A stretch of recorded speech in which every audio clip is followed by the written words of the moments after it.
Friends, income tax में एक नया सेक्शन जो इंसर्ट हुआ है फाइनेंस एक्ट में, वो है सेक्शन 43B(H), जो कि बहुत सारे व्यापारी और जो भी MSMEs है उनके लिए बहुत ही इम्पोर्टेंट है और उसकी चर्चा बहुत लोगों में आजकल हो रही है।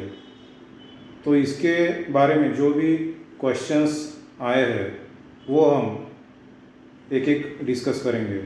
तो 43B(H) ये सेक्शन क्या है? तो इस सेक्शन में ऐसा कहा गया है कि अगर आप कोई भी गुड्स या सर्विसेज MSME से लेते हैं तो आपको उसका जो भी डिडक्शन है, यानी जो भी एक्सपेंसेस क्लेम करने हैं, वो आप तभी क्लेम कर सकते हैं अगर आप उसका पेमेंट विदिन 15 डेज में करते हैं, यानी 15 दिन में ही आपको उस बिल का पेमेंट करना है अगर आपको कोई रिटर्न एग्रीमेंट उस MSME सप्लायर से नहीं है। और अगर कुछ रिटर्न एग्रीमेंट अगर है तो भी आपको इसका पेमेंट 45 डेज में करना ही है। तो अगर आप कोई गुड्स या सर्विसेज MSME से लेते हैं तो उस केस में आपको मैक्सिमम पीरियड जो है वो 45 डेज़ का दिया गया है। अगर आप उस टाइम पीरियड में MSME का पेमेंट नहीं करते हैं तो उस केस में जो भी आपका वो खर्चा है वो इनकम टैक्स में अलाउ नहीं होगा। तो दोस्तों, इसके बारे में कुछ क्वेश्चंस मुझे आए थे, वो मैं वन बाय वन डिस्कस करता हूँ। तो कुछ लोगों ने पूछा है कि जो भी MSME है उनसे हमें क्या डॉक्यूमेंट लेने हैं अगर हम किसी से मटेरियल या सर्विस लेते हैं MSME से, तो कैसे पता चले कि वो MSME है? तो आप रिटर्न में उसको लेटर भेज के उसका उद्यम रजिस्ट्रेशन सर्टिफिकेट ले सकते हैं जिसमें उसके पूरे बिजनेस के डिटेल्स रहते हैं। तो वो एक प्रूफ है कि वो MSME रजिस्टर्ड जो है वो सप्लायर है। उसके अलावा बहुत सारे लोगों को ये भी एक डाउट है कि अगर जो सप्लायर है वो MSME है, ये ठीक है, लेकिन अगर वो ट्रेडर है यानी रिटेल या फिर होलसेल ट्रेडर, तो उस केस में भी ये जो 43B(H) का जो प्रोविज़न है वो अप्लाई होगा क्या? तो मेरे इंफॉर्मेशन के हिसाब से एज़ पर MSME एक्ट जो है उसमें ट्रेडर इंक्लूडेड नहीं है। तो कोई भी परचेस अगर आप ट्रेडर से करते हैं जो कि MSME रजिस्टर्ड सप्लायर है, तो उस केस में आपको ये 43B(H) का जो प्रोविज़न है वो अप्लाई नहीं होगा। यानी आपको 15 डेज़ या फिर 45 डेज़ का जो भी टाइम पीरियड है पेमेंट का, वो आपके लिए एप्लीकेबल नहीं होगा।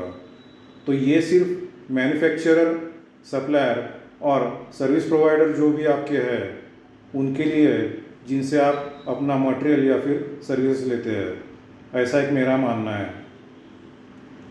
उसके अलावा जो भी आप मटेरियल परचेस करते हैं वो खर्चा जो है वो रेवेन्यू एक्सपेंसेस है या फिक्स्ड एसेट है, ये भी बहुत इंपॉर्टेंट बात है, क्योंकि ये जो प्रोविज़न है वो सिर्फ रेवेन्यू एक्सपेंसेस के लिए दी गई है।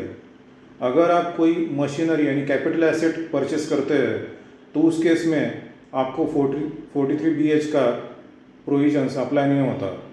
सपोज़ आप जो भी आपका रॉ मटेरियल है मैन्युफैक्चरिंग के लिए वो MSME से परचेस कर रहे हैं तो उसका बिल का पेमेंट आपको विद इन स्पेसिफाइड पीरियड करना है। लेकिन अगर आप कोई बड़ी मशीनरी लेते हैं जो कि आपका बैलेंस शीट में फिक्स्ड एसेट होने वाली है, या फिर कोई भी फिक्स्ड एसेट आप लेते हैं किसी सप्लायर से, तो उस केस में ये 43B(H) का जो प्रावधान है वो लागू नहीं होता। इसके अलावा जो भी पीरियड है वो 45 डेज़ या फिर 15 डेज़, ये किस पे डिपेंड है? तो मेजर जो इसमें जो क्राइटेरिया है वो ये मेन है कि आपका एग्रीमेंट सप्लायर से हुआ है या नहीं। अगर आपका एग्रीमेंट सप्लायर से हुआ है तो आपको विद इन 45 डेज़ आपको पेमेंट करना है, भले ही उस एग्रीमेंट में कुछ भी लिखा हो। और अगर आपका सप्लायर के साथ एग्रीमेंट नहीं है तो उस केस में आपको 15 डेज़ में वो पेमेंट करना ही पड़ेगा।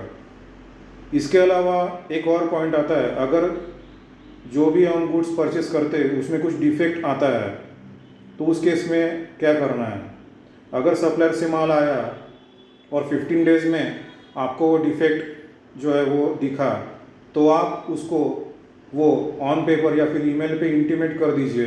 और जो भी आपको डिफेक्ट लग रहा है वो इंटीमेशन करने के बाद आप उसका जो भी रिप्लेसमेंट या फिर जो भी प्रोसीजर है उसके बाद वो डेज जो है पेमेंट के वो कैलकुलेट कर सकते हैं, जब आपको प्रॉपर और करेक्टेड गुड्स आपको मिल सकते हैं। उसके बाद ही ये डेज जो है पेमेंट के वो कैलकुलेट होंगे। तो दोस्तों ये कुछ प्रैक्टिकल डाउट्स क्लाइंट्स के थे जो मैंने इस वीडियो में डिस्कस किया है। ऐसे ही इम्पोर्टेंट इन्फॉर्मेशन के लिए मेरे चैनल को सब्सक्राइब कीजिए और शेयर कीजिए। Thanks for watching and good bye.